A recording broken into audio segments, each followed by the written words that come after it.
AWS te parece un laberinto para montar una simple web. Amazon Lightsail es la puerta fácil. Te lo explico en menos de 5 minutos. Verás qué es Lightsail, en qué se diferencia de S2 y cuándo te conviene elegirlo.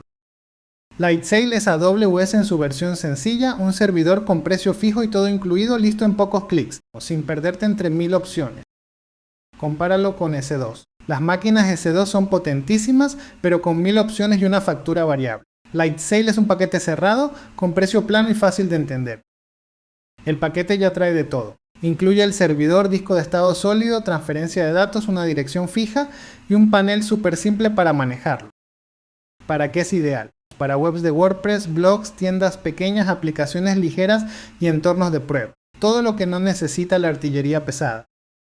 El precio con cifras reales de AWS en Estados Unidos. El plan Linux más barato cuesta $5 al mes con medio giga de memoria, 2 procesadores, 20 gigas de disco y 1 terabyte de transferencia. Y puedes probarlo gratis 3 meses.